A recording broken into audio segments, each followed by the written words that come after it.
Hello, I'm Robin Chittister, and our son Matthew has Down syndrome. Matthew has finished his schooling and has worked for several different employers. It took preparation, planning, and effort on our part to have this become a reality. If your son or daughter has a disability, you need to know that there are many possibilities for your youth to have meaningful employment. In this presentation, we will discuss the realities a student with a disability may encounter as they pursue employment options. As a parent, there are ways you can participate in preparing your son or daughter for employment.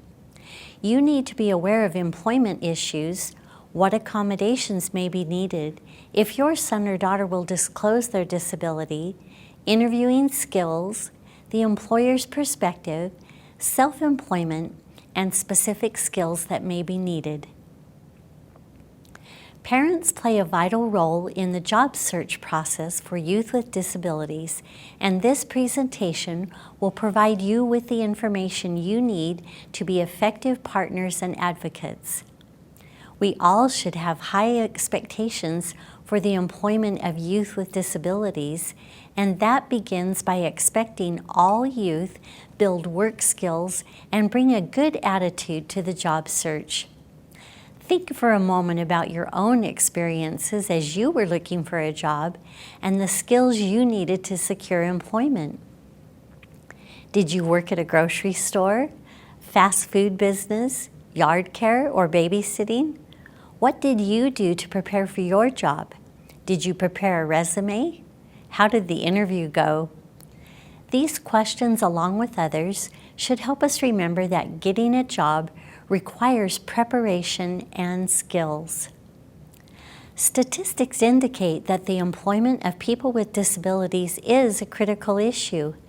Adults with disabilities are 2.5 times more likely to experience unemployment or underemployment. Underemployment refers to people who are currently employed but are working fewer hours than they wish, or who are working jobs that don't meet their level of education, skill, or experience. Studies suggest that youth who have meaningful work experiences in school, have some type of post-secondary education or training, and who have families involved in their lives as teenagers, experience increased employment outcomes as adults. Meaningful work experiences refer to paid or unpaid exposure to the world of work that aligns closely to their skills and interests. Many parents, especially those with youth who have significant disabilities, may question if their youth can become competitively employed. Every youth has some skill that, if nurtured, will provide them the opportunity to make money for the rest of their life. It is important to remember that employment is possible for all people. Families need to set high expectations for youth with disabilities and expect that they can work, be lifelong learners, and live independently. Work provides a feeling of worth by contributing to society. People often define their contributions to the world around them through the work they do. That contribution may be to work at a job that is seen as meaningful, or to be part of a team, or to simply provide for yourself and those you love. Without employment, people with disabilities may struggle to give structure to their days. Families need to consider what their youth will do as an adult to give meaning to life. The workplace is a place to learn social skills and responsibility. Young people learn how to be responsible and interact with others appropriately. Work direction is given by somebody other than a parent, and youth work as part of a team. Parents often see great personal growth in their youth after he or she is employed. Once youth with disabilities leave high school, they often lose touch with peers and friends. Many adults with disabilities struggle with feeling isolated and depressed because they are not connected to a social network. Employment can help people with disabilities maintain important interpersonal connections and networks. In our society, it is expected that adults will work. We need to expect that all people can work if they wish to. Families can help their youth prepare for and maintain employment by first understanding what the common barriers to employment are. Youth may be unable to find or keep a job. There are jobs that don't meet their strengths or interests. Youth stay at home waiting for services to find them a job, or youth not willing to disclose their disability. It is essential that parents understand the realities of today's world of work. Families who are knowledgeable about the realities of the world of work are better able to assist their youth no matter what the disability. There is strong competition for entry-level jobs or jobs that do not require much experience. The concept of entry-level jobs is fading as today most jobs require some advanced level of technical or computer expertise, customer relations skills, and organization. Employees are expected to be cross-trained, and employers are seeking employees who have the skills to do all the jobs that need to be done. Summer months are especially competitive. Many employers say that they will hire attitude and teach the job skills later. This means that a young person with a neat appearance and a good attitude has a better chance of being hired. As the baby boomers age, it is expected that the U.S. will experience a labor shortage. When this occurs and there are not enough people to fill the open jobs, youth will have more opportunities if they have the right skills and attitude. Now that issues around employment for youth with disabilities have been described, let's talk about some strategies that can help young people become employed. A disability does not define who a person is, but it can have a great impact on a person's ability to learn, work, or interact socially.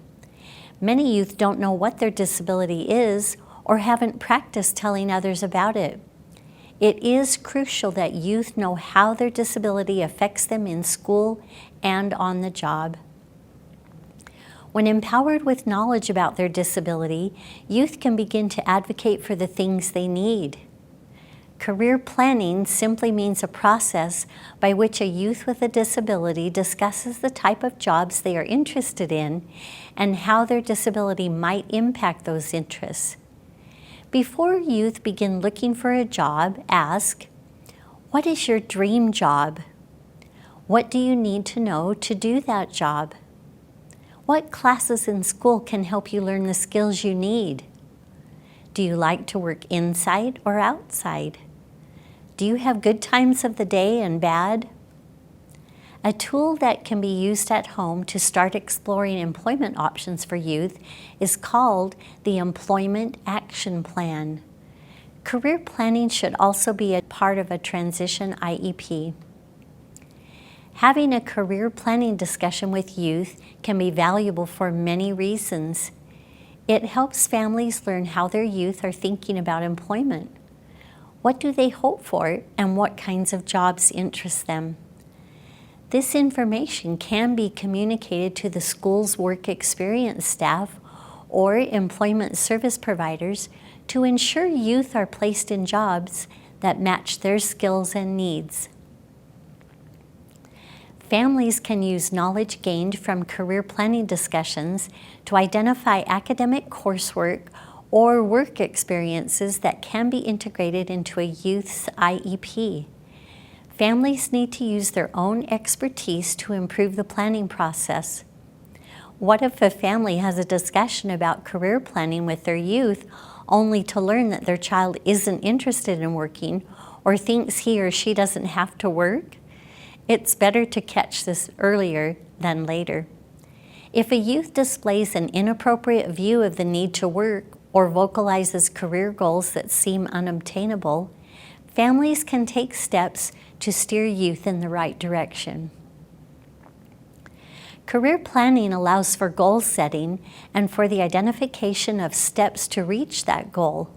For example, If a young person wants to work outside and in a job that involves caring for animals, families can take this knowledge to the IEP team so the youth can begin learning about jobs that meet that criteria. Classes can be put in place so the youth can build skills in biology. Families can also seek work experiences or volunteer opportunities so their youth can experience that work firsthand. Family involvement is a major predictor to employment and academic success for all youth. Families may be unsure of what their role can be in the employment success of their youth. Families can use their knowledge of their youth to help identify good job matches and to support youth on the job.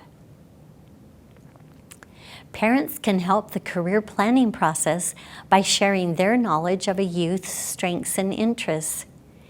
Parents may be more in tune to a youth who is having problems on the job and can suggest causes of the issues and solutions. Parents can also help build what are referred to as soft skills. These skills are rooted in interpersonal communication and personal responsibility. For example, many of us grew up with expectations that we help out around the house. Expecting youth to do chores at home is an excellent way to build soft skills that can transfer to the workplace. Practicing doing a task at an assigned time each week, dressing appropriately for certain occasions, or having the youth help plan the family menu are other ways to build soft skills in the home. The most valuable way families can support their youth is to have high expectations of what they can achieve. Often we don't expect that youth with disabilities will be able to support themselves or follow their career dreams. Families should create a vision for their youth that maximizes their potential and shouldn't settle for any situation where they aren't reaching that potential. If families don't have high expectations for their youth, then no one else will either. Many of us remember scanning the newspaper classifieds for job openings. That method of finding job openings is quickly becoming obsolete. Today, the vast majority of jobs are found through word of mouth from a person's network. A network is anybody you know, including family members, professional acquaintances, or people you know from places of worship, fraternal organizations, or informal clubs. Every family member has a network of personal contacts they can utilize to identify potential work experiences, volunteer opportunities, and paid job openings for their youth. Families can also use personal networks to gain support from other families or learn about services or job opportunities. Parents who use their own networks to help with their youth's job search are being active participants in their youth's success. A school work experience coordinator, employment specialist, or vocational rehabilitation counselor often cultivate job opportunities for a person with a disability. Most of these employment professionals would welcome tips on potential work experience and job opportunities from families.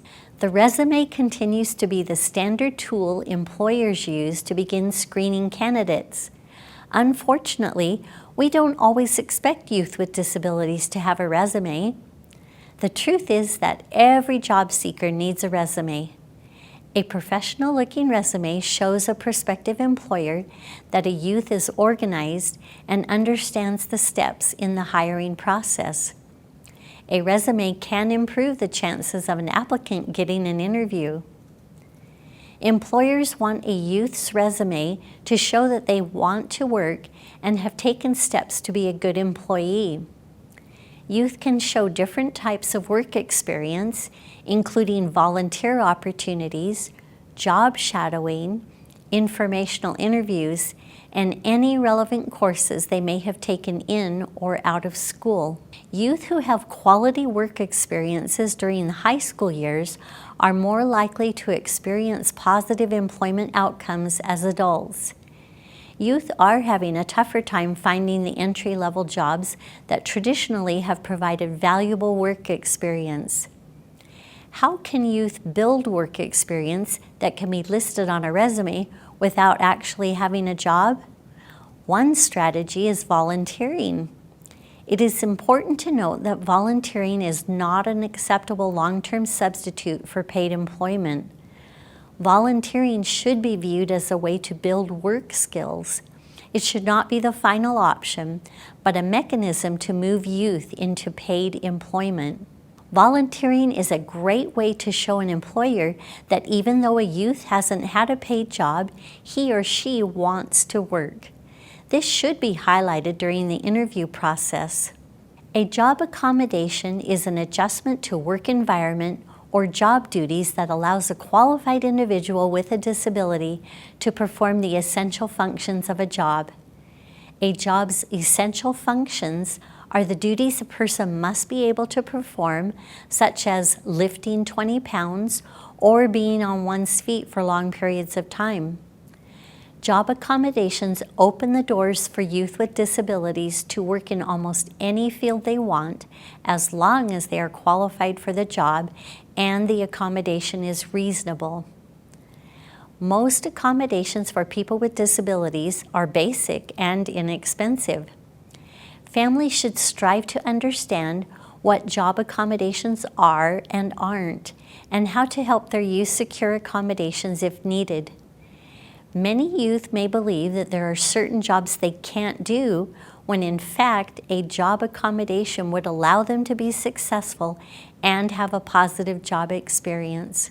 Now that we have discussed the important role job accommodations play in the success of people with disabilities in the workplace, let's spend a minute talking about a wonderful accommodation resource, the Job Accommodation Network, or JAN.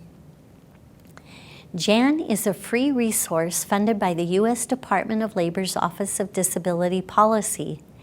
The intent of JAN is to provide workplace productivity enhancements and reasonable accommodation solutions. JAN's website contains hundreds of fact sheets on specific disabilities and how to accommodate for them on the job. The site also provides valuable information for employers who are seeking resources on the Americans with Disabilities Act, or ADA. Families and youth can use JAN's information and fact sheets in a variety of ways. The fact sheets are a valuable educational tool giving concise information on disabilities that can be used by families to teach their youth. The fact sheets can also be used to inform employers about a specific disability. There may be times when a person must tell an employer about his or her disability. This is called disability disclosure. People may need to disclose a disability because their disability impacts the kind of work they can do. Disclosing a disability is necessary if a person needs accommodations to perform the essential functions of a job, or if they seek protections under the Americans with Disabilities Act or a state's human rights law. There is no law that says people have to disclose their disability. Families should help youth learn how to discuss disclosure during an interview so a youth's strengths and skills are still the focal point. Families can ensure that their youth better understand their disability and have practice talking about it by including these goals on the Individualized Education Program, or IEP. There is also a free workbook that is a wonderful resource to help youth understand why, when, and how to disclose a disability in various settings. It can be found at the following website. The decision to hire an applicant is often based as much on the impression given during the interview as technical skills displayed. Families can help youth with disabilities understand the importance of the job interview and prepare them to make the best impression. First, families should practice the basics of a job interview, including dressing appropriately, arriving at the interview on time, shaking hands, making eye contact while speaking, and expressing knowledge about the position and the business. It may be necessary to address the issue of disability in an interview. However, it should not be the main topic of conversation. Applicants should always stress the strengths they bring to the position and why they want to work for a particular business. Families should help their youth think strengths first and practice responses to common interview questions.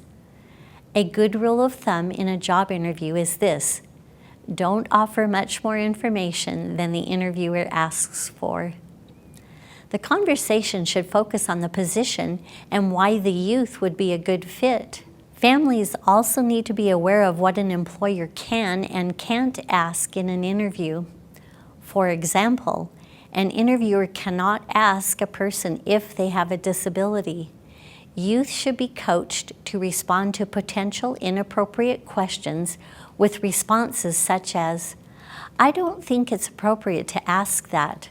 I would rather focus on why I will be a good employee for you." Many parents would feel more comfortable if they could be in a job interview with their youth. This can happen if the employer allows it, but parents of youth with disabilities have no legal right to participate in the youth's job interviews. Parents should realize that it's more important for them to work with their youth on interpersonal and self-advocacy skills prior to the interview. Employing people with disabilities is often viewed as something employers should consider because it's the right thing to do. Families should avoid leaving the employment of their son or daughter with a disability to somebody's good graces, and instead focus on preparing their youth for the real expectations of the workplace. Employers are looking for a good attitude about working, honesty, punctuality, good communication skills, reliability, appropriate behavior, and willingness to learn new things. A related resource on what do employers really want can be found at the following website. Working for somebody else is not the only employment option for youth. Many people in this country choose to work for themselves by starting a small business. This is an overlooked yet appealing option for youth with disabilities. Self-employment allows a person to work doing something they are talented in or truly love. The size of the business can be very small, and there are programs available such as Social Security Pass or Plan for Achieving Self-Support or vocational rehabilitation that can help people get started. For example, many youth with autism are skilled working with computers. These youth often have advanced training in computers, but have difficulty landing paid employment because they can't get through a job interview. Youth in this position may consider opening a computer repair business or a computer assistance business for people who need help setting up computers in their home. Such businesses would fill a need in most communities, and family members could assist with transportation or bookkeeping duties. Small businesses are often family affairs. They likely are run out of a person's home, allowing friends or family to provide support in terms of helping with the actual work or assisting a youth with various tasks. Families may enjoy the ability to participate in the business as a family activity. Self-employment is an especially appealing option for people living in rural or isolated areas. Families in rural areas may wish to explore the internet as a marketplace for products their youth produce. In recent years, self-employment has been recognized as a viable employment option for people receiving supports through various funding streams like vocational rehabilitation and Social Security. These systems each offer ways for people with disabilities to either access money to start a business or ways for a person to save money for purposes of starting a business. Parents need to know about these options as they can offer financial support and business planning expertise. If people want to start a business through supports from vocational rehabilitation or Social Security, they will have to construct a business plan that justifies the expenses. Parents do not need to be experts on starting or running a business to help their youth. They just need to know what service systems will support self-employment and how to access supports and expertise along the way. Once a youth finds a job, the challenge moves to keeping it. Here are some ideas families can use to help their youth stay successful on the job. Teach your youth to show up. Regardless of age or disability, the number one reason people lose jobs is that they don't show up for work. Parents need to teach their youth the importance of being responsible for their work and that their work, attendance, and work ethic matter. Take direction and work with others. Youth need to understand that the nature of being employed is that they will be told what to do. Youth also need to know that work is not a place to socialize.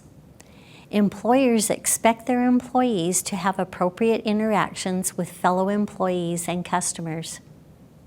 Be flexible. Many youth with disabilities have difficulties with transitions or change.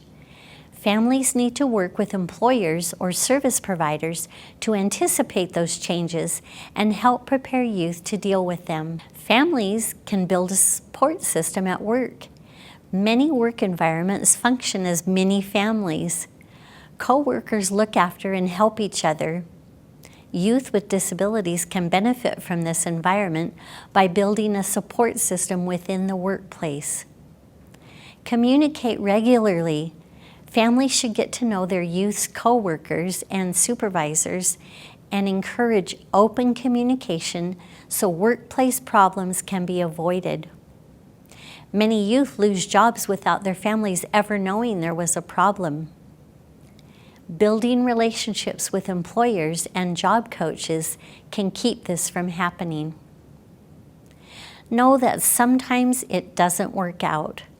Losing a job can seem devastating to youth and their families, but it's not the end of the world. We have all had jobs that did not last. They serve as learning experiences that help us be more successful on our next job. Youth still need to be able to explore jobs and to learn from less than ideal situations. Taking risks and failing is part of growing up. If a youth loses a job, families should use that time to discuss why it did not work and strategize what will be done differently the next time. Practice filling out job applications. Filling out a job application can be difficult for youth with disabilities. Families are encouraged to take their youth to a business, such as a grocery store or large retailer, and ask for an application. The purpose is not to have the youth necessarily work there, but to use the application form for practice. This now becomes a tool for the youth to use to make sure he or she fills out all subsequent applications correctly. Plan for transportation. In many cases, planning for how your youth will be transported to the job is just as important as getting the job. Families are encouraged to work with service providers, school staff, or within the family to plan for a youth's transportation needs. Transportation tends to be a bigger problem in rural areas, so always make this a part of employment planning for youth with disabilities. Consider disability management. Many disabilities require a person to take medications or have daily treatments or care. These are needed to manage the disability on a day-to-day basis. Families are encouraged to recognize the impact of daily disability management on employment situations. Questions to consider are, do medications cause your son or daughter to be sleepy at a certain time of the day? Will he or she require a separate restroom for personal care? Has the employer been notified of important medical issues and been instructed on how to deal with an emergency? These are questions families should consider in the job planning process. Remember, the first job should not be the last job. Never stop expecting great things. Think about contacting your local USOR office to establish eligibility for VR services, setting up a college fund, setting up a trust fund, applying for Social Security income or SSI when your young adult turns 18, whether or not guardianship is appropriate or necessary. Encourage your son or daughter to participate in self-advocacy training. Look into HUD housing and food stamps and getting your son or daughter on waiting lists for group homes, family support, and/or supported employment. We hope you have found this to be helpful.